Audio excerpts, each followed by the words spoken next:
What's going on, everybody? Welcome back to Great Men with Shane Sams. I'm your host, Shane Sams, and I've got a new friend and a great man with me today. My guest today is Dr. Todd Phillips. For over 20 years, Todd was a megachurch pastor. He preached to thousands, built his whole life and identity inside the church, and spent decades as one of the most certain men in the room. Then the questions started, and instead of burying them, Todd did the hardest thing a man in his position can do. He followed them honestly wherever they led, and that journey slowly took him out of the faith he had built his life on. We're going to talk about that today. He's the deconstructed pastor. What's going on, brother? How you doing, Todd? How's it going, Shane? Thanks for Dude, inviting me. good to see you today, man. We've developed a good friendship over the last little bit, Yes, we have. and honestly, man, I'll tell you, dude, just we all see 1,000 different things on Instagram and on social media every single day. And when I saw your page, one, I was like, this guy looks like he's about as philosophical as me. So we need to get around a campfire and smoke a cigar sometime. This is gonna happen. But I saw your heart, man. It really came through as authentic. You really care about people, and I just loved the spirit that you brought to the discussion that I think millions of people are having right now Mm. around tradition, faith, beliefs, and kind of where we stand, man. So kudos to you, man. You caught my eye immediately. I was like, this is a good dude right now. Well, I'm glad you reached out. Yeah, yeah, man. What inspired you to start talking about your journey when we first started that? Yeah, it's a very interesting story. When I went through deconstruction, and we'll talk about the kind of the longer story behind it, but what got me on social media was when I was going through this deconstruction process from evangelical Christianity specifically. And it was a multi-year process. I would say a total of about 10 years. And as Mm, recently as just last year in 2025, I was in a pretty dark place and yeah. just ruminating a lot. And I read and think and write, and I just didn't have anybody to share that with. And it was just quite challenging, and that's an understatement. And I sat down with my youngest, Rainey, my youngest daughter, during Christmas last year, and I said, Rainey, I'm really struggling. Your dad's really struggling. I need to find some Shanes that I Mm. can talk to and spend time with, and nobody that I know in Austin where I live. I said they're getting tired of wanting to sit down with me at dinner, and then I talk about, theology and philosophy and existential issues, for 2 or 3 hours. They're like, check, Hey please. guys, I'm out of I here. know we're having pizza, but have you heard of Yeah. Epictetus? Yeah. Oh, yeah. I'm telling you, that's exactly what was going on. And so she goes, Dad, look, she goes, I know you're not on social media, and I wasn't on anything. She says, download TikTok, download the app, and just put a few videos out. Like, post a video once a day for a few weeks, and you'll find half a dozen other Todds out there that want to talk, and just say that. Literally tell them what you're looking for. And, you don't have to worry about, don't add your contacts, because I was all worried about all these tens of thousands of people that used to be in these churches finding out what was going on in my deconstruction process. And I just felt that there's a lot of reasons I just didn't want to do that. I felt like I needed to stay quiet. Mm. And finally, basically out of desperation, Shane, just utter desperation, on January 12th this year, I was on my couch and I downloaded the TikTok app just a few days after Rainey told me to, and I just hit the button. And I come from these large churches where we produced everything, and I wrote sermons every week, and I've written books, and everything has to be done right.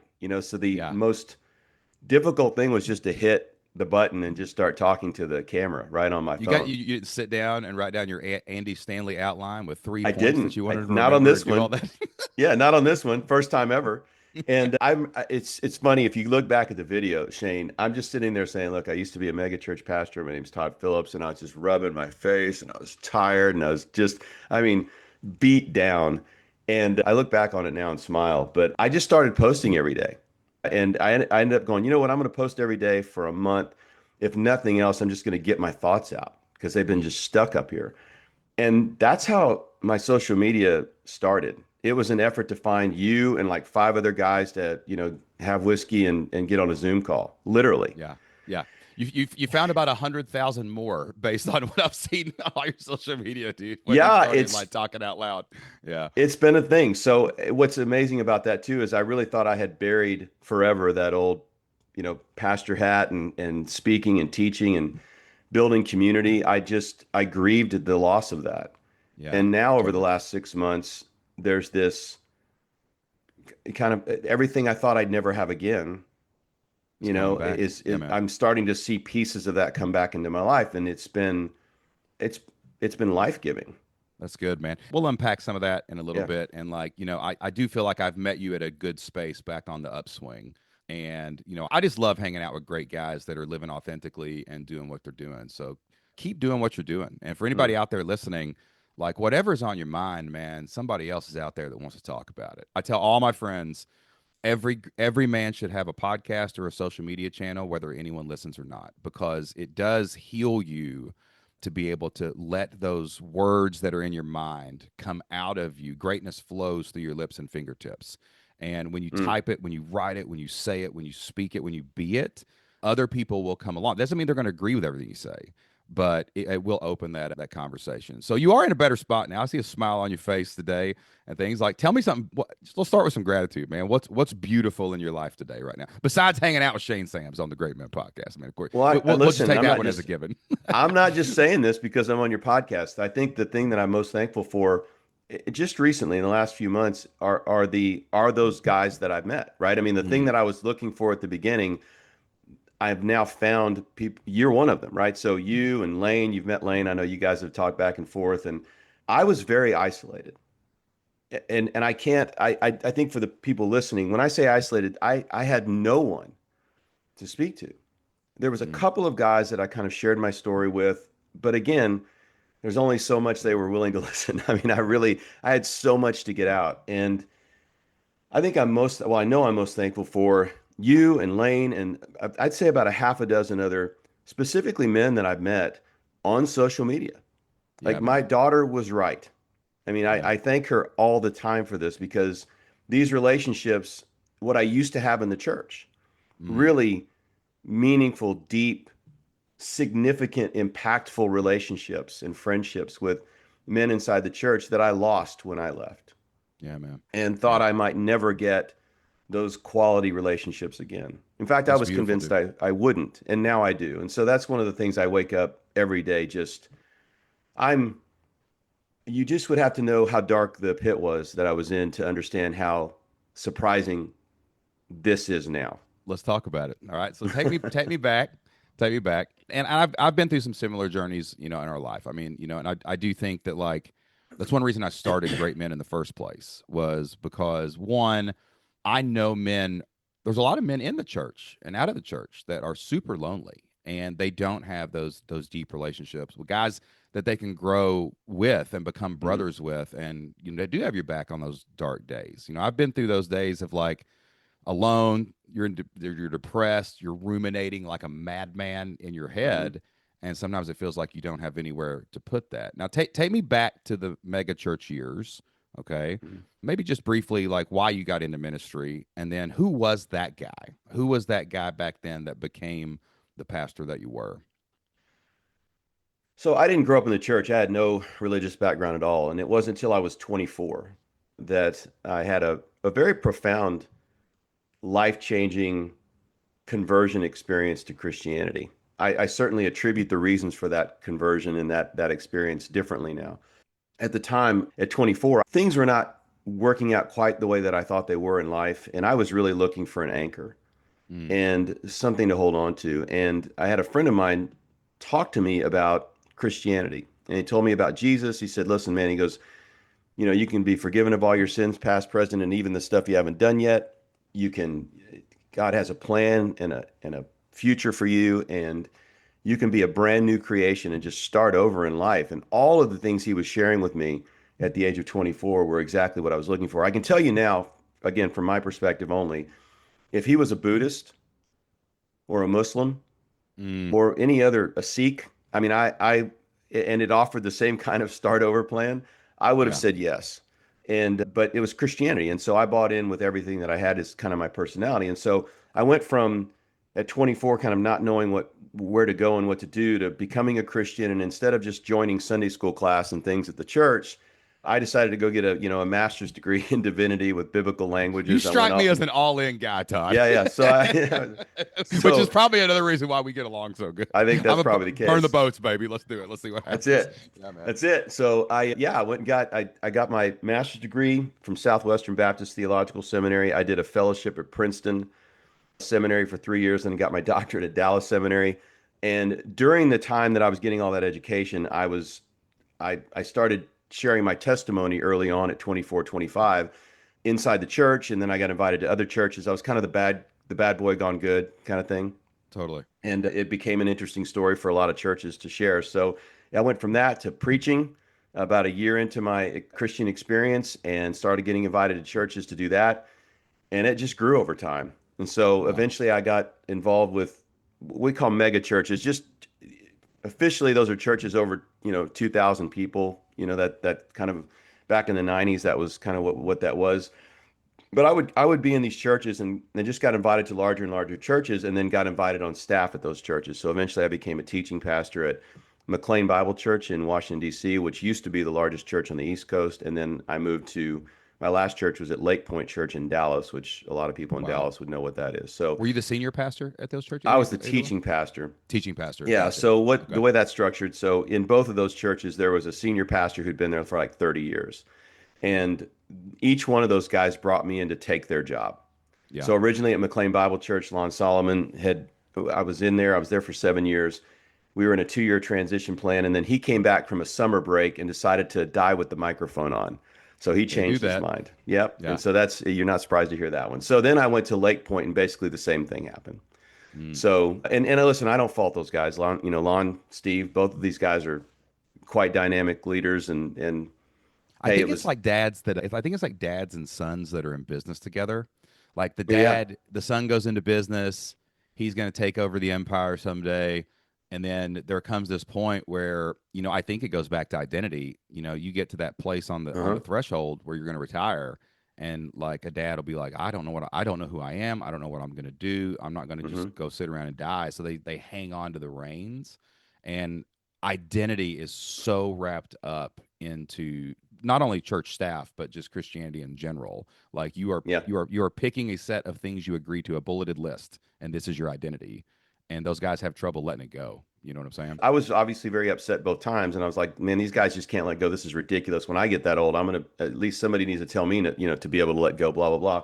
And the older you get, I'm sitting here probably 10 years younger than they were, right? But just I'm getting up to that age, going, I get it, I get it, Totally, I bro. Yeah, completely, you're like, totally get it. crap, And I I got to there's figure out who I am now. This yeah, sucks. no problem, guys. No harm, no foul. So that's the way I see it now. I love talking to people about deconstruction because I think people have a bad rap on it. Like Mhm. deconstruction is not necessarily just becoming a godless heathen and rejecting a figure or whatever. Sometimes it's just like the structures that you deconstruct from, or the narratives that you were told. Like it's like people I think in their 20s, all of us need a box. There is a need for that box. We don't know where we're going. We're young. We think we've got the world figured out. Then the world punches us in that face the first time, and we do need some kind of like structure, which is why people land in that.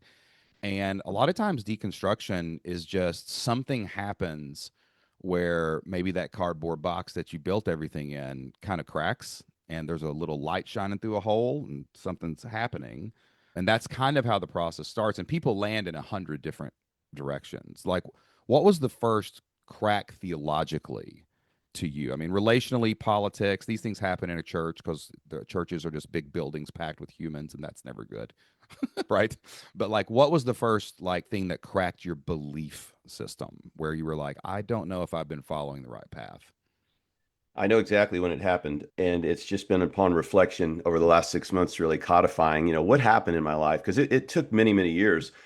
I wouldn't call myself an agnostic atheist, which is how I describe myself now, until maybe 2 years ago. Mm, Okay, so recent.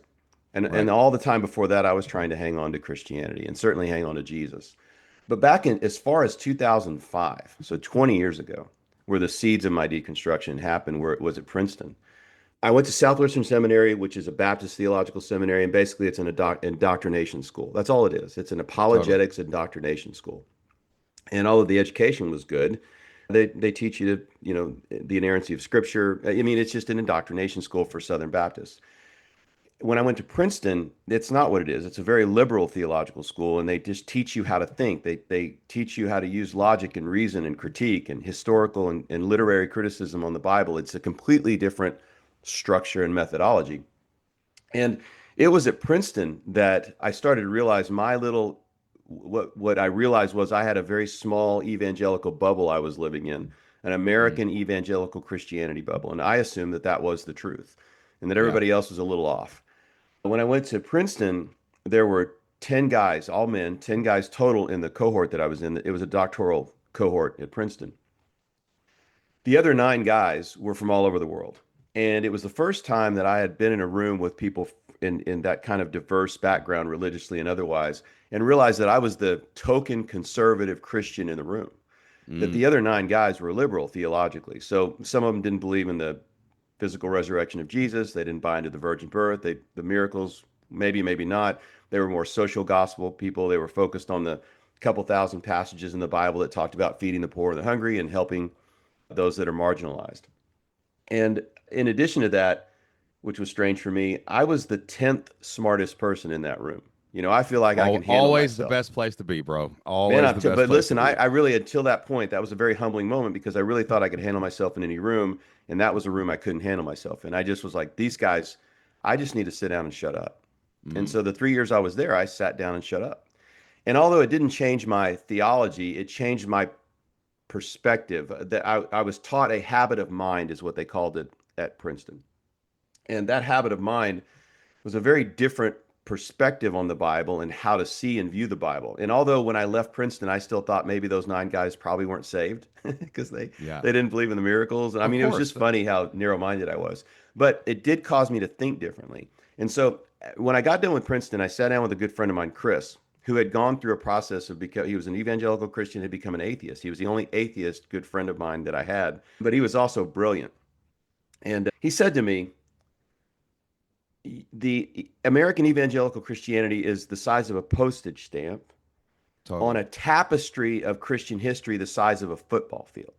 Mm, And he said, then if you look at religious tradition at large, that tapestry is the size of the US. And then if you look at philosophical traditions outside of that, it's the size of North America. And so he mm. said, what are the chances that those 9 guys in that room are wrong? And you're right. Number two, what percentage is it that you are correct, that your postage stamp is the right way to view Christianity? And he just left me with those questions. So Wow. Princeton and that conversation shifted my thinking.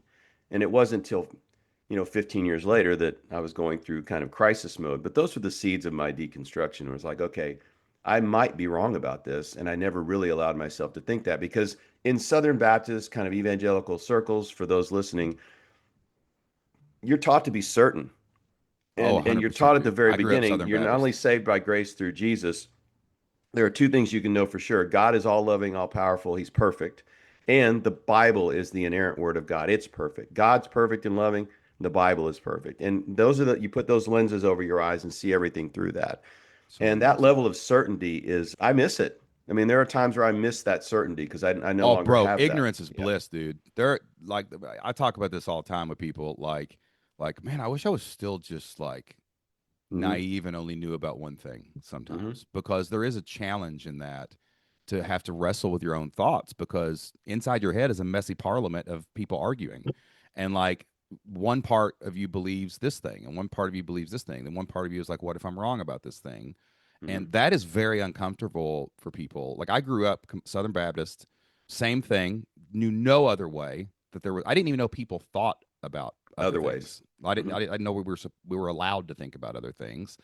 And I look back now, and like I've definitely landed in this my journey right now. I definitely call myself a mystic. The kingdom of heaven's within, baby. And Mm-hmm. I would call myself a Jesus follower. I do still think I love the teachings and philosophy, and there's just something weird about that guy in history, or he wouldn't have done what he did, even though people did with it. So that's kind of where I am.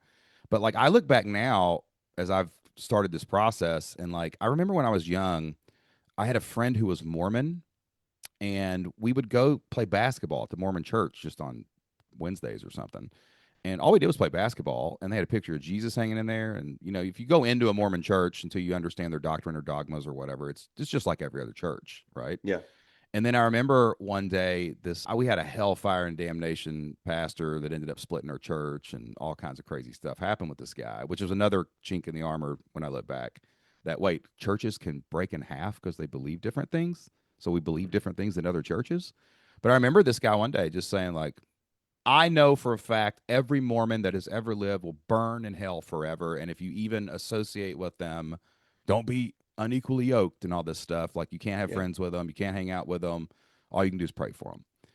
And I remember telling my dad on the way home, I'm like, Dad, is that true? Because my best friend goes to a Mormon church and he's my bro. Like, we play games together. Like, he's literally my best friend. And my dad was like, I don't know. My dad was my dad was pretty progressive for where we live and growing up in the South. But like, I look back at that now and I'm like, the audacity of that guy in the pulpit to think he's the only one in 2,000 years of history that's figured this out and knows Hmm. exactly every word and what it means. And to just lay that verdict judgment on somebody else, that stuck with me. And right when I was at the height of my evangelical prowess, like I was on stage talking to 10,000 people, baby. You know what I'm saying? Like, let's go. And those were beautiful times in my life. I'm grateful for all the experiences I've had that's led me to here. But I was home one weekend and I was in church. We still have a local community. I love the people there. I love everybody around me. But the pastor was talking about young Earth creationism, and he was a staunch young Earth creationist. And in that sermon, I remember sitting there listening critically and just thinking about it. And I'm like, I don't think I believe this. And then he said something that's like, he basically said, this is as important as the virgin birth. And I was like, what did you just say out loud? Like, if you don't believe this, you're not in the right here. And Todd, I looked over. My pew is always on the left. You know, Southern Baptists got to have their spot. You know what I'm saying? So I was over on the left and I looked over. I see a guy asleep. I see a couple guys nodding their head. I see a guy elbow his wife and shake his head like, what? And at that moment, I realized something. There are 8 billion religions on the planet Earth. There are. Every single person in this church believes something different. Doesn't mean we're not aimed at the divine or whatever's happening, but that was probably the moment in my journey where I was like, I can't just totally buy into this inerrant interpretation by the person in front of me. And then I started looking into biblical inerrancy, realized it wasn't even a thing for like 1,500 years in church history. No. And all of a sudden now I'm sitting there like, oh my gosh, I got to explore this more. You know, how did that feel when you did get to the crisis moment? Like, how did that feel to you? Was there like a moment, like did you have a reverse Damascus Road to moment moment where you're like, oh my God, this is not true, what I've believed all these years? It wasn't so definitive. It was a process for me. So in '05, when I went to Princeton, I started thinking differently, but I was still an evangelical Christian. It wasn't until 2013. It was my last year at Lake Point, the church in Dallas. And I when that there was a 2-year contract, and Steve, the guy at Lake Point, he decided he was going to stay. So my contract was up, and then I was going to have to go pastor a church or something in 2013, and wasn't sure exactly what I wanted to do at that point, and thought I was going to be at Lake Point for some time. It was also at that same time that I started asking some questions about inerrancy. That was a major hiccup for me, and I really wasn't allowed, because of my career. I was writing books, I was speaking every weekend and all this. You have to be certain in evangelical Christianity, right? So I didn't allow myself to really go down some of those routes, because again, you have to be certain every Sunday. I remember saying that all the time, certain every Sunday. It wasn't until 2013, when I got out of weekly pastoral role for the first time in a very long time, that I started going, you know what? I don't have to be certain every week. Mm, Now I can start asking questions about inerrancy, or specific passages in the Bible that frustrate me, or the character of God in the Old Testament, things that I just never allowed myself the time to mess with. So starting in 2013, I realized I could spend weeks or months or years studying a topic and really looking at it critically. And it was the first time in my Christian experience in 2013 where I'm like, I've got the time.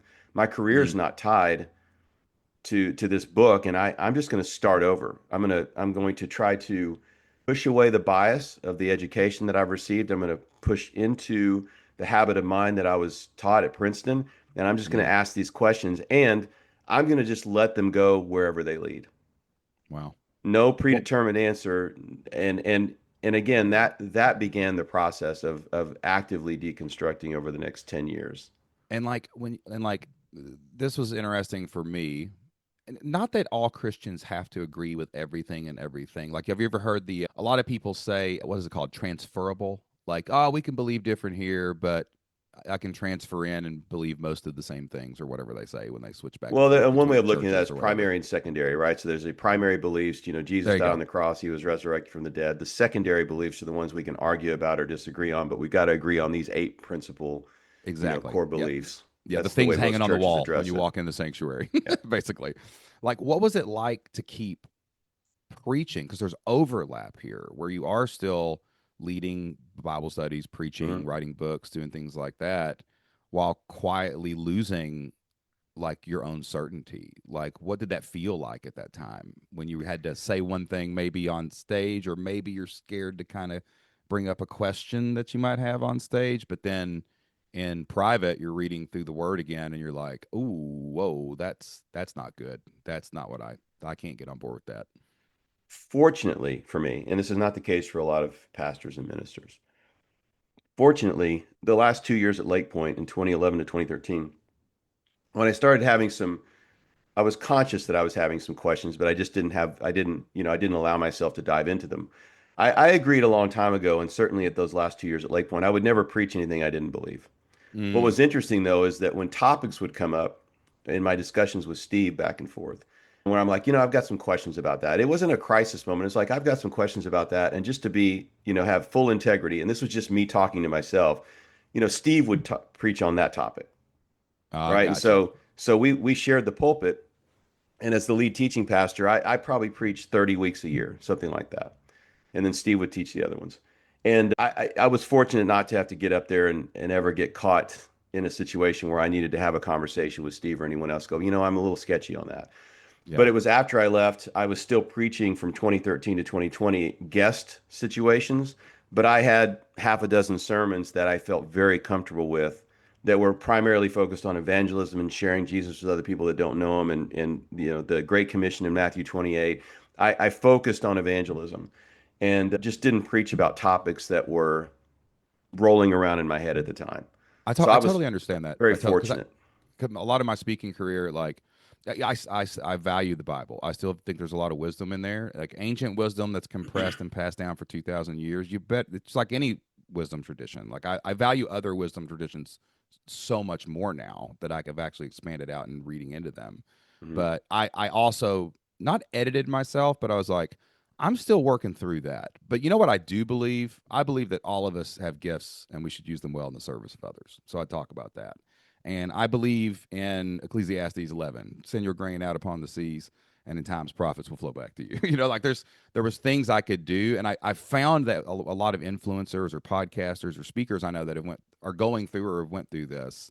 That's kind of the evolution. It's like you start moving around into these places where you can have that integrity, and you kind of go into private to wrestle with the rest of it. But that in and of itself is insanely isolating and insanely Very. lonely, because all the people around you that you've built, your career around, your people around or whatever, not to throw stones here or anything, but it's like you just know you're going to get hammered. You know you're going to get judged. I remember this a buddy of mine. I was at the coffee shop one day when I was exploring this, and one of the philosophies I found that really helped me to settle my own mind was Stoicism, and especially Marcus Aurelius Meditations.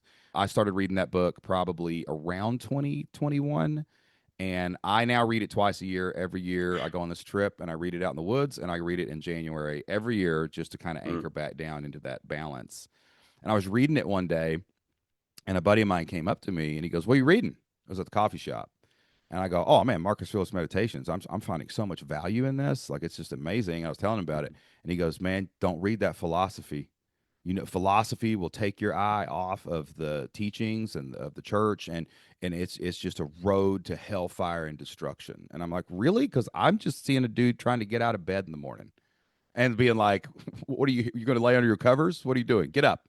People are mean to you. You can control your reaction." And like it just really shocked me that even something as simple as reading a philosophy book to educate myself at a coffee shop would bring judgment and fear. So, like, when you did start coming out with all this and telling people about it, like, like what did it cost you? Like from an identity standpoint, how did your community and friends respond? Your family, like what happened to that? Yeah, I would say, and I don't think this is too much. Deconstruction cost me nearly everything. Mm, Certainly cost me my identity. mm, It cost me a sense of purpose, a sense of meaning. It cost me the passion I woke up with every morning thinking that the God of the universe had given me a mission. mm, It cost me heaven. It cost me those relationships I thought those people I'd see again, those loved and lost that I thought I would see in heaven. It cost me certainty, mm, which was a very kind companion for a lot of years. mm. It cost me everything. And it, it got very dark for me. And the reason I've decided to share these things publicly is because I just know people are also going through the pain curve that I went through. And I wish I would have had Shane to talk to or Elaine. I wish I would have had any of this to mark the days with some sense of hope or you can get through this. And I didn't have that. I mean, I got to the point where I just, I wouldn't have taken my life, but I was just fine not waking up in the morning. Dang, man, that's heavy, bro. So, it was profoundly costly. Now, again, I'm on the other side of that. I'm on an upswing I'm finding hope and I can see a future and I can see a path with meaningful relationships and I can see gathering meaning in my life in different ways. But it was extremely costly for me. Man, I get that, dude. I was a Southern Baptist, taught Sunday school. I ended up being like, I'm an entertainer at first, and I'm a motivational speaker in my heart. Like I love to bring people hope and purpose, and I just love I love when people can see the hope in themselves. I don't want them to take hope in me. I don't want them to follow my plans. I don't want them to do that. But there's beauty in helping people see themselves and the gifts they have and what they can offer the world. And when all that was like wrapped around me and it was so intertwined with a specific kind of Christianity, that Hmm. American evangelical movement, it was terrifying, bro, to be able to tell other people. And what I look back on it now is that I think that it's not I think we know that people are going to be terrified when we tell them. Not because they're necessarily terrified for us. I think that's part of it. I think people's hearts are really in a caring spot. If someone tells you if you don't believe this, you're going to burn in hell in eternity, you want all your friends and family to come believe it with you because you don't want to see them suffer. But what I found was as I started just having questions with people like, do you guys believe this? Is this really what we did? I was in a Bible study one time when we were going through Revelation. And I'm like, guys, is this really prophecy or did this dude take LSD? Like, what is happening right now? Hmm. Questioning some of that. And I felt a shrinking back in some of my questioning because I think at the heart of evangelicalism, historically, it was to colonize the world, you know what I'm saying, and get people in line. But the heart of evangelicalism seems to be to me now that the more people I think this is right, this makes me have some kind of peace because it's structure and it's a railroad track, but I'm not sure. I think there's a dramatic uncertainty in the church of people, and evangelicalism becomes if I can just get 20 more people to believe this and sit with me at church, I'll feel more certain about where I am. And I think on the flip side of that is when I've been talking to people who have started deconstruction on the other side of it, did it, went back, whatever. Like that's what I feel is that shrinking back that people get in their community. They pull back because it makes them question their own beliefs. If they have to accept that Todd, this learned man with a doctorate and whatever, has come to this conclusion, how much more unstable is my conclusion? And that's what makes that pullback happen. And then the worst fear of any human is being removed from the tribe. So it's Oh, hard to absolutely. even bring this up to people in good faith because their fear is going to trigger, they're going to pull back because they don't want to lose the community. They don't want to lose you in the community. That's going to take away some of their certainty and make them question, and that's uncomfortable. And then now on the other side of it, you, as the man in the middle of the storm, are kind of alone out on the lake in the boat getting tossed around by waves. And that sounds like it was something similar happened as you started bringing this up. Yeah, I think, one of the things that's been challenging, and I think anyone going through this will experience this as you just, I think, eloquently spoke to. People in the church, it's an identity issue, right? So it's not a theological treatise on the wall over there that's an intellectual exercise. It's the very essence of who we identify ourselves to be, right? Mm, And it also is built around the coercion of the eternal, results of belief. So you're either going to heaven or hell. There's two sides. There's no third option. People are going to burn forever, or they're going to go to heaven and be in utter bliss. And so you're dealing with people's eternal destiny, and mm, it's a lot of weight to that. That's why people have to vilify, and I did. I'll certainly admit this. You have to vilify the person that has left. And then you use the passage that they were never among us, because if they were, they would have stayed with us. I can't even remember what passage that is in the Oh, the Bible, but arrogance of that. I yeah, hate it when people and say, and it's "Ah, he just wasn't never a remarkable. Christian anyway." What? Yeah, and so We're, you've got to vilify the person. So Todd he was never a Christian in the first place. He was faking it. He was in it for the money. Satan got a hold of him. He wanted to sin. He wanted to get a divorce, so he had to turn away from. I mean, it is literally anything and everything that results in the questioning of the character of the individual, rather than the only real truth, and it is that I investigated the claims of Christianity over 10 years in a painstaking, kicking and screaming way, and finally found the claims of Christianity no longer convincing. That's mm, it. yeah. That's You ca- you it. call It's you it's and you very call yourself. boring. It is very boring sometimes. Yeah. Sometimes it's not just church hurt. I think Not people it's think not that church too. hurt. You know? Yeah, Yeah, because it's you have any good reason people. other than. Totally, man. Like, and you call yourself now a non-resistant non-believer, Mhm. which is something I just learned about this about probably a year ago. You know what I'm saying? Alex O'Connor, a guy we follow online. I got to get that guy on my podcast. That's going to be one of my dream guests. He's I'm gonna get. amazing. I'm gonna dream 100 that dude, man. The smartest young person I've ever seen in my entire life. Because I'm almost 50, so I'm old. Leave me alone. But I'm fighting tooth and nail. I'm on TRT and I'm working out every day. Let's go. You and me, you and me both. I will not go quietly into the night. Right? Because I think this is actually all we know we have is right now. So I got to make the most out of it. But like non-resistant non-believer is kind of where you've landed. You actually put that on your Instagram bio. Like, what is that for people out there who have maybe never heard that term before? Yeah, so non-resistant non-believer and agnostic atheist. Let me kind of do both. So non-resistant non-believer is simply that, as an agnostic atheist, I do not see evidence for a God currently. Okay, but I'm agnostic about that. So agnostic has to do with knowledge. Atheism has to do with the belief system in the God. So you're either a theist, you believe in a God, or an atheist, you lack belief in a God. And agnosticism is I'm uncertain about that claim. So Mm, I don't claim that there is no God. I only say that I lack belief in a God, and that's two different things. mm, I got you. Okay, so a hard atheist is there is no God. I don't claim that. Right. I There's just no way to. It's lack. unfalsifiable. There's no way to I, prove that at yeah, all. I'm simply unconvinced. Yeah. And so my non-resistant non-believer is I'm currently a non-believer in a God, but I'm non-resistant. I am not resisting the concept of a God. In fact, I'm very actively exploring other God concepts, other reality concepts, and am open to anything and everything that might provide evidence toward that given claim.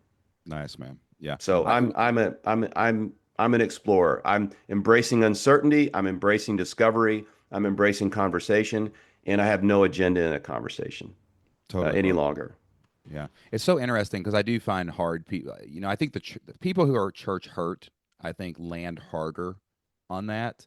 They do Just from my sometimes. experience, because they're in pain and it's a traumatic thing to go through church hurt and to go through any kind of deconstruction process. But I think the most important thing I've learned in the last 5 years is I don't know shit. I don't know anything. Like I have just landed in this so place where I'm like, I don't know, but I'm gonna keep looking. I'm gonna keep seeking. I'm gonna keep talking to people of any faith, any belief, any background. And when I first started like questioning in biblical inerrancy, which I think is the hardest line I would make in my journey so far where I'm at, like I don't see how, other than just blind belief, you can believe that that Bible is inerrant without any problems, contradictions, whatever it Yeah, it is. is Like demonstrably not inerrant. it's demonstrably not Yeah, inerrant. That yeah, doesn't mean there's not truth in it, or that there's truth in all wisdom traditions. There's truth in Marcus Aurelius. There's truth in Seneca. There's truth in the Buddha. There's truth in all of these things. And what really helped me was I found this book called One Heart, and it was an incredible. It came into my life in the most incredible way at a moment. Someone just gave it to me. It was like, you got to check this out. And it basically went through like 10 of the world's biggest faith traditions, religious, right? All their anything that had an anchor wisdom text, like whether it's Islam or Buddhism or, Hinduism, whatever it is. And it had this beautiful chapter alignment where it was like love, family, beauty, whatever, just all these different topics. And it found almost verbatim in all these separate wisdom traditions that emerged independently agreement. And I had never seen anything in my religious upbringing that was like, we should agree with other people. You know what I'm saying? But when I saw this breadth of wisdom over all, time, I was like, why do we cut ourselves out from this? Like, why would we not seek freely in these things? Do you think on the other side of, well, maybe even not on the other side of it, on the upswing out of the dark times, now that you are a man that can think freely, even though it cost him something, are you landing in a place where you think it was worth it to maybe get through that and land in a place where you can now seek freely? Absolutely. But that's recent.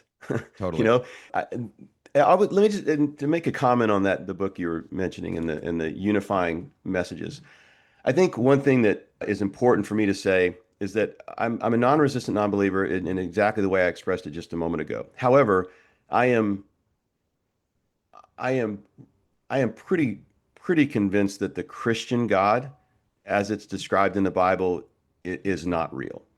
Mm, So so I'm and of course I could change my mind and somebody could convince me otherwise, but I've done so much study and research in that particular religion.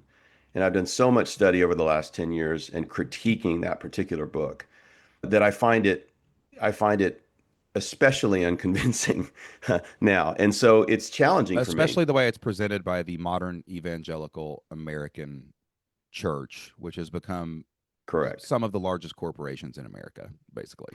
Yeah. Yeah, and I think I'm not I think where I am right now is I don't want to be I don't want to be comfortable. I don't have a necessity of finding this broader meaning in life, and I don't find a necessity to find a religion that fits me. In other words, I'm not looking for something to replace Christianity. Yeah. And because of that, I've decided my core value is I want to believe as many true things as possible and disbelieve as many false things as possible. Mm. And so what's important to me is truth. It's not community, it's not tribe, and that's just where I am right now. So when I'm looking at different wisdoms traditions, what I'm finding is that secular humanism, as an example, secular humanism, you can find all of those things that you, and I haven't read that book, but I can just, I think I can say this emphatically without reading the book. You can find everything that you might find in wisdom traditions inside secular humanism because it's all there from my perspective, all of it is human made. Totally. Okay. And Yeah. and one of the other big challenges for me with Jesus particularly, and for the audience, I think it's important to say, I did fight kicking and screaming to keep Christianity. I didn't wake up and just go, I just don't want to do this anymore. I wanted to keep it. I wanted to keep it. I was desperate to keep my relationship with Jesus. It took me years to let go of the Old Testament God because of the character of God as it's expressed in the Old Testament is just, from my opinion, unconscionable. And so I Mm. had to let go of the Old Testament God and then just stay with Jesus. And then I realized Jesus and Paul in the New Testament had utterly different theological paradigms. They had competing claims on the same Christianity, and therefore I had to believe in one and not believe the other. And so I held on to Jesus. And then I looked at the Gospels and realized how they were put together and spent about 3 years investigating that. And I realized that for me, could not find I could never be confident in a single word attributed to Jesus or a single action attributed to Jesus. And Mm. it just slowly the house of cards for me fell. And Mm. so I even went through this process, Shane, where and this was just recently in the last 6 to 12 months, I started doing the research on is there anything that's even attributed to Jesus, for example, any word or action attributed to Jesus that's utterly unique that only God could do, number one, and that had not been done before, number two. And I was again hoping. that in that investigation, I would find things going, okay, in this man, in this figure, there are some things that are utterly unique. They were never in any other religious tradition, any other philosophy. There is a uniqueness to Jesus. And again, this is depressing to say for me. It makes me sad when I say it out loud. In all the words and actions, even that we don't even know he really said or did, but even if he did and said all those things, there wasn't a single thing that was utterly unique, that could Yeah. not be found to the point of your book, that could not be Interesting. found in other religious traditions. And that was such a devastating blow. Yeah. And so that's where I am right now, right? So I'm in a situation where I want to find the truth, and Christianity, and I think this will happen with Islam or Buddhism or anything else. I think Christianity for me, because I've spent 30 years studying it and 10 years critiquing it, it, there's just so many problems, right? Yeah. And the apologetic effort to try to hang on to Jesus. I get where people are. Like, you're there right now. I wish I could be where you are. I just Yeah. can't get there right now. And that's a very tender spot in my life. I love how real you're being right now too, because I can hear a lot of people once they do anything and they say they believe something, they're just going to hammer down and they do that certainty. They triple stamp it like, oh no, I know this. You know what I'm saying? And I've done the same research. Like I've got this book called The Lost Books of the Bible. Yeah, And it I know. basically goes down the rabbit hole of all the texts that were eliminated by the Council of Hmm. Nicaea or the people that were putting the Bible together or whatever. And I did that same thing, man. And I definitely my brain, the way it works, Todd, is like I have a mythological brain. I have like I every life story is Lord of the Rings to me. I mean, I just can see the epicness in every blade of grass. You know what I'm saying? And like when I first started questioning inerrancy and really trying to hang on to what was true to me and see what I thought was somebody else's, basically what someone had told me. Like I started reading all these other texts where there's words attributed to Jesus and things like that. And then I was actually working through AI one night and I was like, what is actually the closest thing we know to what Jesus might have actually said? Because I don't care about traditions of oral traditions. If the telephone game is real and if it's written over 1,000 years, something changed. That's just the way it works. But like when I looked at it, there was only like two verses that were even sure. It was the closest thing that had the most corroboration from the most sources that this might be it. And it wasn't even consequential things that Jesus said. It was something Hmm. different. And I went and bought, my wife was killing me one day because I went to this bookstore and they had like all these books that were like Greek myths, ancient myths, Egyptian myths, all these myths. And they were like these little $5 on sale books. And I bought probably 50 books of different traditions, right? And mythology is interesting because it is word of mouth and it's embracing the story and the encoding and the evolution over time.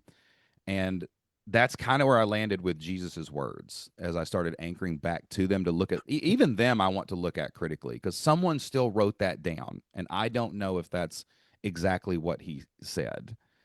And I landed on we cannot verify if any of these words are even remotely what the man I do think there was a historical Jesus, and I do think that whatever he did was very impactful on the world. And a lot of his teachings are worth following. They're worth looking at. But at the same time, I couldn't find anything that was like, no, we know he said this because Bob wrote it down on the Sermon of the Mount. It was just like hearsay of written down of consolidation of this is the official version. That was very difficult to realize that Yeah. because for my whole life, I thought the God of the universe wrote down words in red letters so that I would notice them more. And that completely it discombobulates you so bad, man. Like when the framework falls away, like there is this untethering and you fall apart a little bit. Like what was that? What did that feel like? Like when your framework for finding meaning in the world fell away, you fell apart. It sounds like a little bit. Hmm. Like how did you keep from falling totally apart? And like what did it feel like to fall apart in that moment? I mean, I just think, but for the strange circumstances of my life over the last few years and a couple of saving grace moments with a few people, I mean, I'm just thankful to be here. Mm, It really is that shocking to me. And I think, religion is an interesting thing. I think evolutionarily we've developed this, this drive for meaning. We look for patterns. I mean, we understand neuroscience. Neuroscience can tell us, we're pattern seekers. We look for meaning where there's no meaning. I mean, this is just how we've developed, and the smarter we've gotten over time as we've evolved, the more creative and specific we've gotten about the stories we tell ourselves about our origins and where we've come from, and the need to know those things. And it's I think deeply ingrained in us. And when we totally. lose that, you lose your mooring. I did. Yes. I wrote a song called Unmoored. I wrote it a year ago in a very dark place. Just getting up one morning and just going, man, I've got to live another day. This is really frustrating. I'm tired, Wow. you know? Yeah. And I wrote that song, and it really does put to words just how hopeless a person can get. And I think that's one of the reasons I'm starting, you and I talked about this community I'm starting online and stuff. And the reasons I've got my social media is because I know others are unmoored. Totally. Others are hurting as bad or worse than I felt at my darkest moment. And anything I can do to try to, provide them a sense of hope or understanding or just another day Yeah.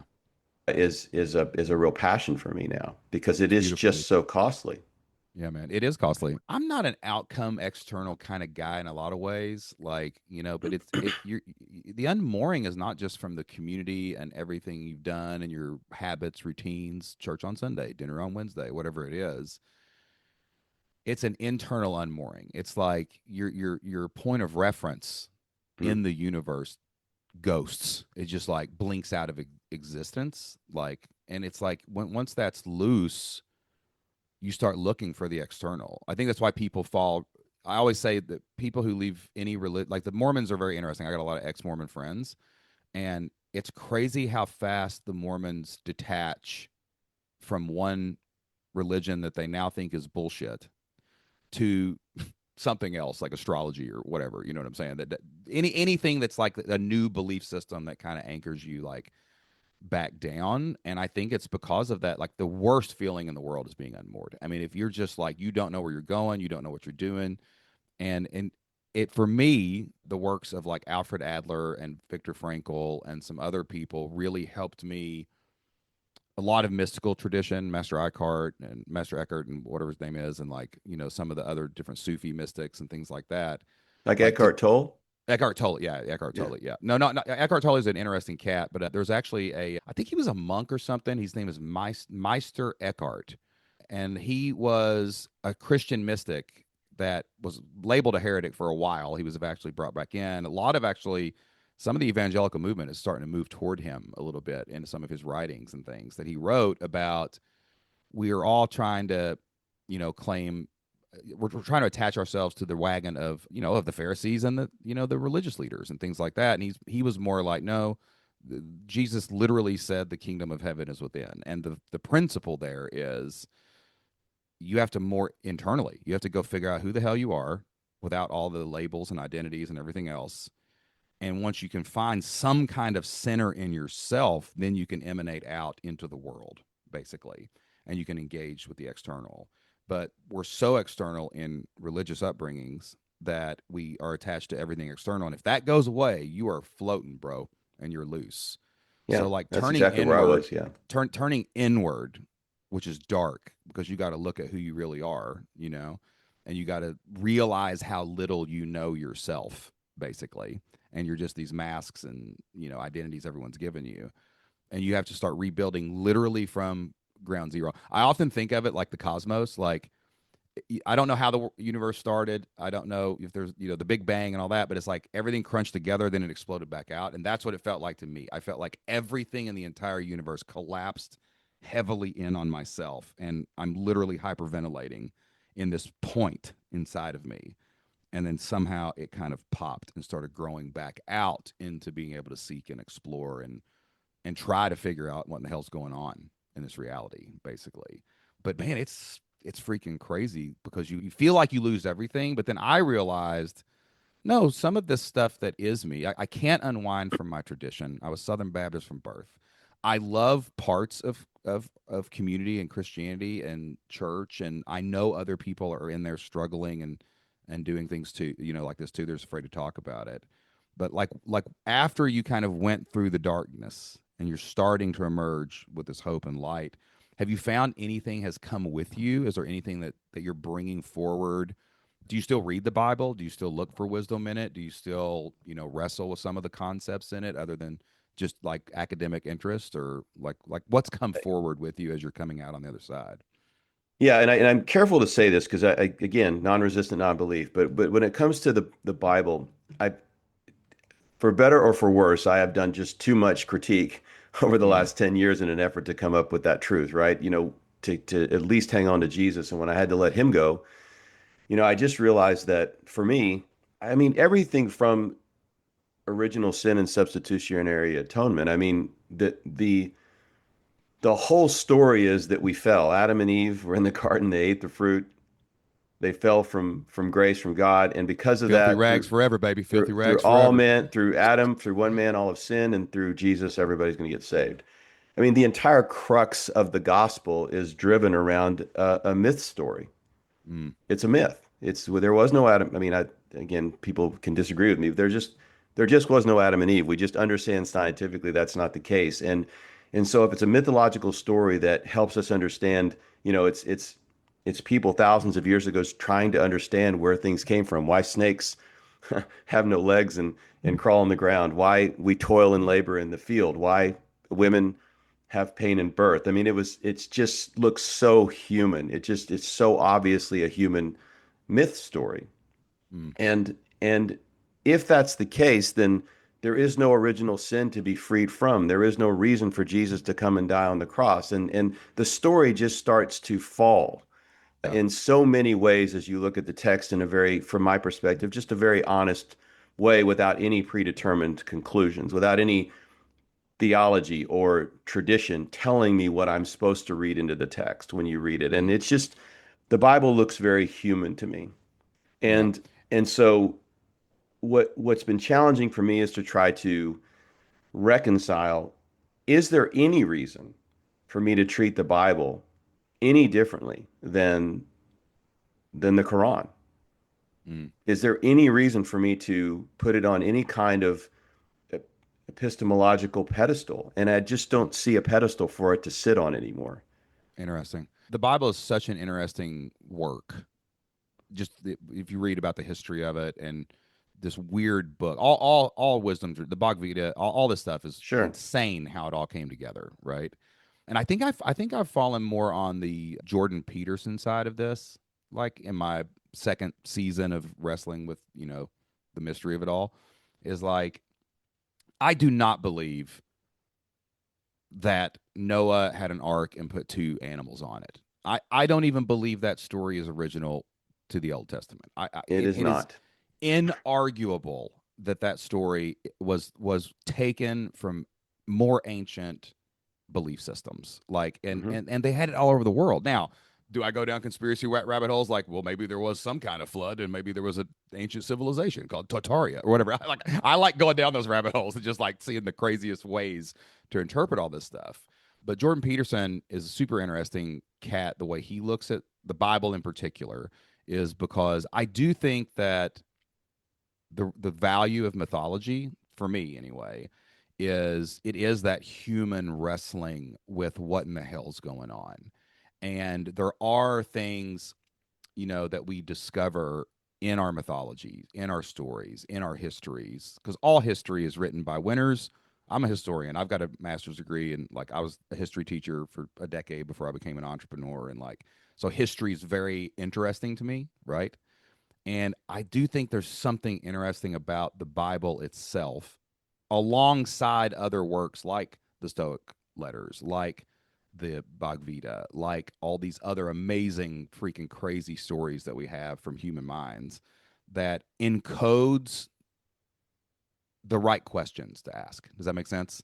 Like, it's like I really try not to let books or works come to conclusions for me anymore. I used to do that all the time. Like, this is the way you do it.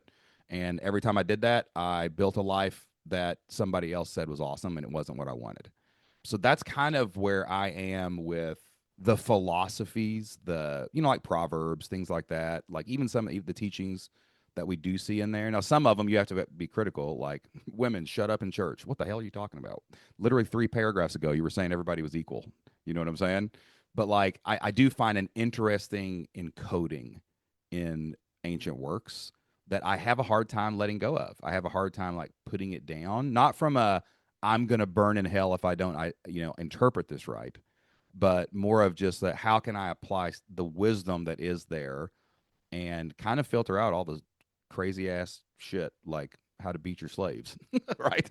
Like there's some other stuff that's good in that's how I kind of look at the Bible and the mythology of it like right now. Yeah. Do you feel that you can find that elsewhere, or do you feel that the Bible is giving you some unique perspective? I do find that I'll tell you what that's an interesting way to ask that question. I'm not looking for this one thing or unique idea that could only be divinely inspired anymore. I'm looking for, just like when me or you and Lane and my buddies we're all hanging out and we're just talking about these deep mystery questions. I'm looking for corroboration. I'm looking for one heart. I'm looking for, like the principle. Like when I find something in any work, I'm going to go see what other peoples in other places in antiquity thought about it. And like that's how I kind of land. That's how I seek truth, right? I'm looking for, when I see something like Ecclesiastes 11 is probably my favorite piece of ancient writing that's ever been written whatsoever, because it's probably the most practical stoic philosophy that's ever been put on paper, in my opinion. And when I find stuff in there like, farmers who wait for perfect weather never plant. Whoa, oh man. I mean, I'm not saying that the God of the universe whispered that in the guy's ear, but let me go over here now and see what the Hindus were thinking at that time. Let me go over here now and see what these Aboriginal people thought about this, critique on perfectionism and how it's holding you back. So that's kind of the way I engage with the text now. Like I'm looking for, I love the academic pursuit of it to understand the minds of the people back then. But when I find these deep, like that is a true thing. Like that is, if there's any truth, is that perfectionism will destroy your life. But let me go corroborate that and see how they said it. And let me see how they said it. And it gives me more mooring now because I'm not just like, I hope this one book actually is the divine revelation whispered in the ear of a guy sitting in a prairie. It's like, no, these people thought it. These people were 10,000 miles away with no communication. They also thought it. Like I have this book it's called The Oldest Book in the World. And it is the oldest philosophical text that has ever been discovered. The oldest thing we can identify is someone sitting around and thinking about life. I mean, it's an Egyptian papyri, right? And it says in there the body must be strong for the soul to rise. 5,000 years ago, somebody wrote that down. So then when I go into places and like I can now reinterpret like, the body is the temple, like the body is where life basically lives, or I can go over to other places, or like when it says like physical health is of some value but spiritual health is important too. Like now you have these balances between these philosophical traditions, and I just don't see how you can find truth if you're not allowing as much information in as possible to compare and corroborate. So that's Yeah, no, kind I of think how I that's a great wrestle with it answer. now. Sure. Yeah, man. Yeah, Yeah. so because I would say you and I see the Bible, I believe similarly then, in Yeah. that it's yet another book, a collection of books that have been written by humans with with human insight and wisdom and misunderstandings, and it's a work of human hands and human Totally. minds, and it's collected over centuries, and it provides some insights and some direction, and provides us also a very very clear picture of what not to do and incorrect Totally, bro. thinking. And Yeah, man. it's but that's I see it as another work. If you also too, I think that what really can free you up intellectually is if you see how, like when you see the New Testament change, when you clearly see that they're telling you not to listen to some passage, it's all valuable, listen to it, don't throw it away, every dot and every T and whatever. But like, don't do that part anymore. Do this part, right? I love that evolution. I love the evolution from the Old Testament to the New Testament. I love the evolution from the New Testament to the early church fathers as they start interpreting this. I love the evolution from the Council of Nicaea to the 1800s when evolution comes out and now they have to put inerrancy in. I love the evolution of these trying to distill it down even more and more and more that people go down the rabbit hole on when mysticism and all these other, the Eastern influx of ideas to the American continent came. And I think that's the great lesson of ancient text is we can see 100 billion humans wrestling with concepts over time to move toward the truth with each other. And we don't have to agree on everything. Like we just don't. And if it wasn't for evangelicalism, I've got to convince everyone that my way's right or I'll kill them, then we would probably be able to move and progress more spiritually, physically, metaphysically than we ever have in the history of the world. And I think that's happening right now. I think we're at the first time in human history because of the internet where you can't hide from this shit anymore in your damn sanctuary every weekend, you know? Yeah, that's true. I think you make a good point about evangelical Christianity. I mean, my channels, TikTok, YouTube, Instagram, everything I'm doing right now is is a deconstruction from specifically evangelical Christianity, Yeah. Who right? are So the that's, meanest people in your comment sections? Let's be honest. oh It's man. yeah. I mean, just We can leave that hanging. But like I sent an email one time about talking to a guy about deconstruction and I wasn't agreeing with anybody. I'm here to learn, right? yeah. And like I got a horrific message from someone who had followed me for a long time just because I said, "Have you ever thought about this?" And it was bad. It was really, really bad, man. Yeah. Yeah, I mean, just imagine, just I mean, they get it gets very dark. Dude, yeah. Yeah, because we're You know, I've humans, got man. I've got there's a protection thing on TikTok and Instagram both where the algorithm will just pull comments into a hidden space. Like Yeah. you lose some good ones because it doesn't get everything right. Maybe half of them are still nice ones and they just take them out anyway, but the bad ones get taken Post out. and And ghost, baby. man, Post and ghost. I turn those little t toggles on. I don't want to see any of it. I don't want to give them any breath, you know? Totally, man. Let's talk about your community real quick. I think Yeah. that's a good way to, 'cause I love what you're doing, man. I love that we're friends. I love that I love hanging out with people. We don't have to, neither one of us have to argue what we know or what we don't know. It's just like we're No. all trying to figure it out, man. And you are creating a community Yeah. to hold people, like a container where maybe people have lost their community or their friends bailed on them or their family is really judging them and things like that. And that's a lonely place, man. And people need a space where they can like talk about this safely and be able to just wrestle with these questions and be in a place like where you can disagree with your friends and then you still go have a bourbon. It's all good, man. But like one, what would you say to the man out there who is quietly where you were, Mm. like maybe going through the motions in their normal life, but maybe at home, staying up at night looking up at the ceiling and they're really scared to say those things out loud.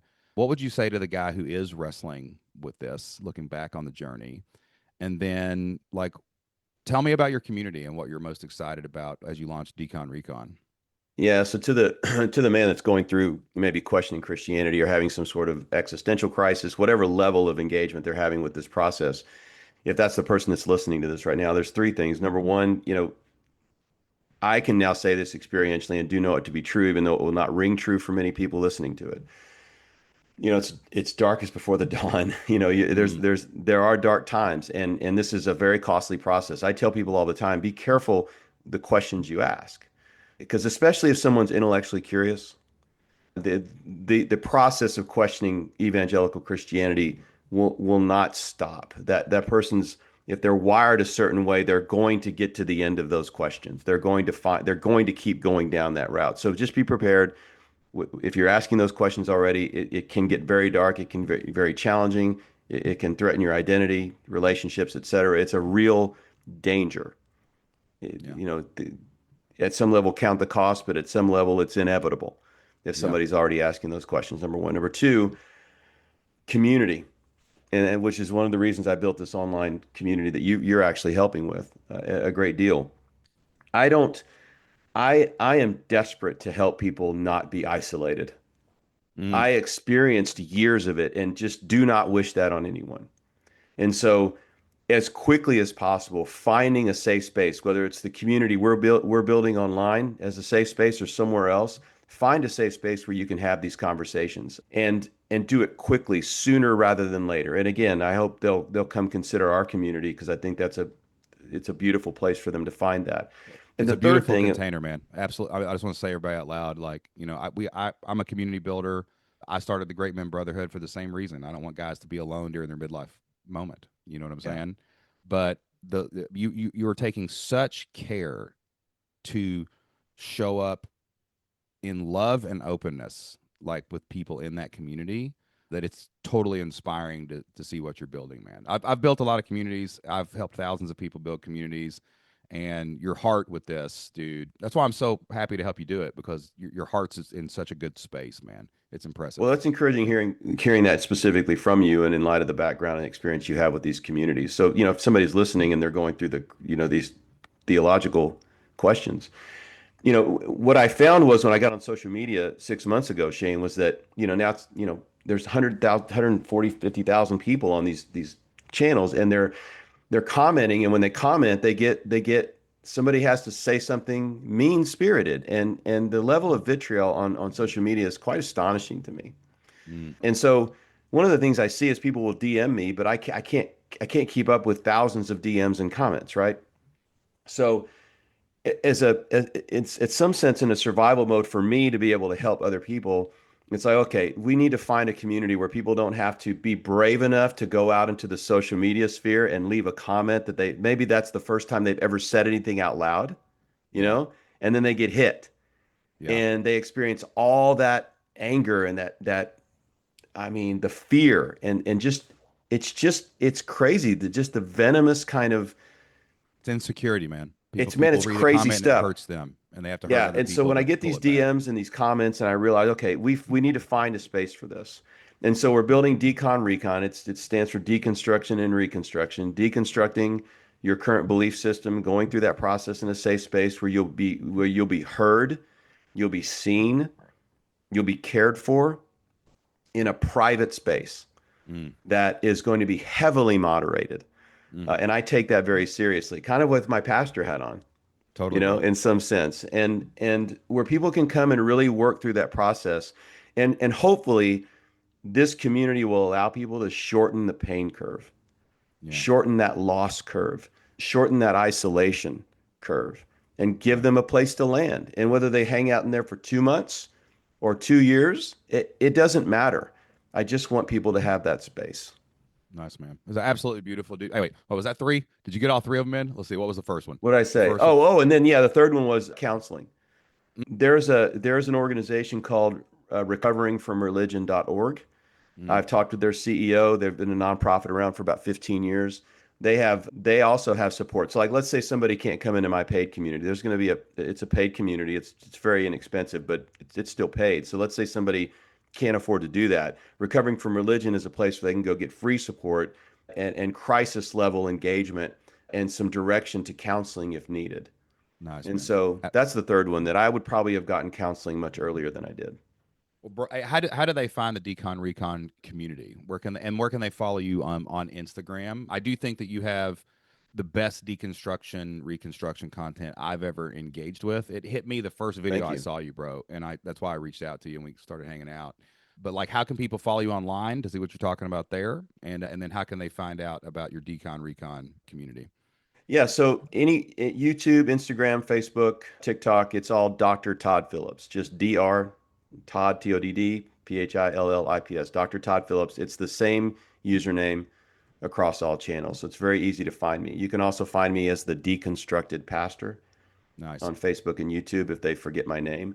And then in all of my social media channels, if you go to my profile, there's a link specifically for the deconstruction community, and Love they it. can find me there. Yeah, and I would really encourage people to do that. I don't say it because it's the community I'm building, the team I'm working with, which includes you. We have a great team of Yeah, people, man. and it is the thing I am without a doubt most encouraged by because I didn't have it. I needed it. I searched for it and couldn't find it. And so My dream is to make sure that thousands of people don't go through the pain I went through. Love it, Period. bro. Dude, Todd, man, you're a great friend. You're a great leader and you're a great man. And I'm just so glad that we found each other. I'm so glad that we could have a conversation like this, like on the podcast. Cause I know I got a lot of, listen, there's people believe everything that listen to me online. And Sure. I know there's people, we're all always struggling with what we believe and what's next. And I just appreciate you for putting yourself out there, taking the lead, and also coming on the show today, brother. Appreciate it, man. We'll Can have I to say come one more back here in thing? about 3 months once the community's fired up and talk about it. One more thing. One more thing. Go ahead.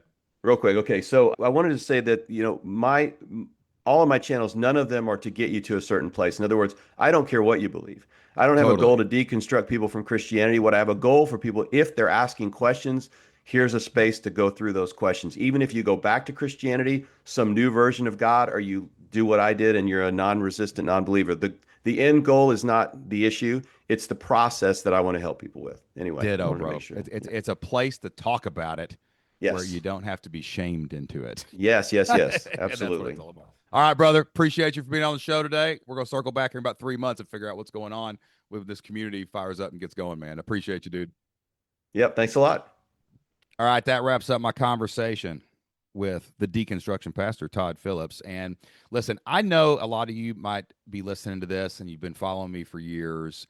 And you might have disagreed with some of the things I said. You might have disagreed with some of the things that Todd said. And I welcome that. I will be the first person to tell you that as I've wrestled deeply with my tradition, with religion, not necessarily the divine, I've landed in a place where I'm definitely aimed up. God inspires me. I do think that there is something interesting about the figure of Jesus Christ, but I also think that we have to look at things in our life and what we believe and the identities we accept and the systems of belief that we adopt critically. I heard an interesting quote recently that said, if you think you know God, you don't, because God is infinite and we are finite. And there's no way that one human being in the middle of Southeast Kentucky sitting in a pulpit reading a Bible has totally figured out everything that there could be to know about that topic. And that's where I've landed. I just want to be, I'm always open, always authentic about where I am. I have stepped back and I've looked at some things and I'm like, hey, I want to see what I believe. I want to see what I think. I want to talk about this with other guys. I'm not afraid to have these conversations. I'm not afraid to be wrong. I'm not afraid to be right about some of these things anymore either. And it's just a beautiful thing when you get great men together who are open minded, who can have these conversations. You saw today, me and Todd are in completely different places with what we believe about Jesus, what we believe about God, maybe, but we're also in alignment with things we believe. I think that it is a fair critique of the American church to look at how evangelism has been used and propagated and is being wielded in our society, not only for the incredible good that the church does. Still go to church, still got a church, still love the people in that church.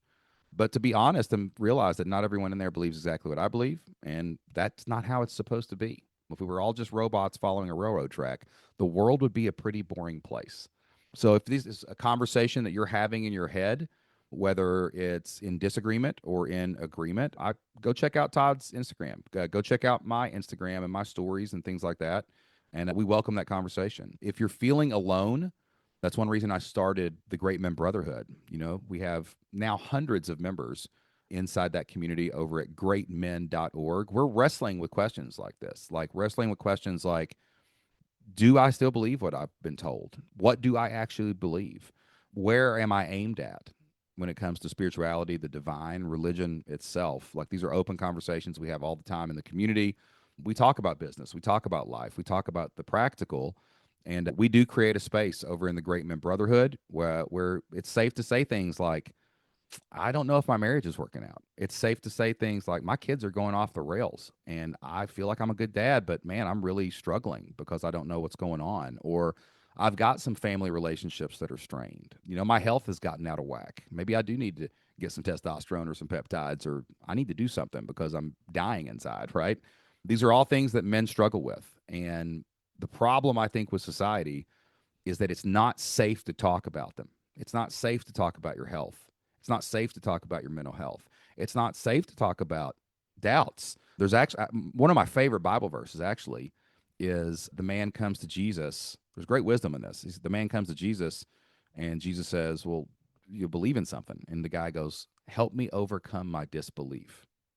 It's not like the writers of the Bible didn't know that this stuff was big and this topic was infinite and that people were going to have struggles with it. We need to accept the struggles and we need to come together around a fire, smoke some cigars, and talk about these things so that we all can have that inner peace of knowing that we are stepping into the man we are and the man we want to be, and that we are anchoring and mooring to the conclusions that we come for ourselves.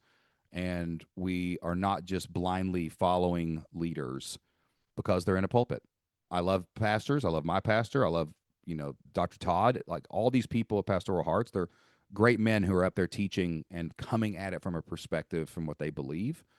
But the more we talk about it and the more we try to figure it out together without judgment, without shame, without guilt, and just land where we are, I think the more truth that we're going to be able to find in this one life that we all get to live, and we get to do it together. So if you are looking for a place where you can handle those midlife moments, where you can get in with other dudes. Maybe you don't have a lot of bros in your life. Maybe you don't have people you can talk to, like I can text Todd and all my other guests and all these other people. Head over to greatmen.org. We have an amazing community there. I'm actually about to jump on to our weekly lunch. We have a thing called Great Men Eat Lunch Together. We call them G-Melts. And every week we just hang out. We ask everybody how they're feeling. What are you working on? And then inside of our community, we have forums that are open 24 hours a day, 7 days a week, 365 days a year, where you can talk about all kinds of topics like physical health, mental health for men, marriage, parenting, what inspires you, what you believe. It's a safe container to be able to do all of that. And if you're specifically struggling with deconstruction and reconstruction, and the people in your life just don't get why you would do anything different, Todd has an amazing container, and all you have to do is go check him out on social media everywhere at Dr. Todd Phillips. But that's all the time we've got for today. Thank you so much for listening to the Great Men Podcast. And if nobody's told you this week, you're a great man and you have everything you need inside of you to build a great life, but this time on your terms. Until next time, I'll see you at greatmen.org.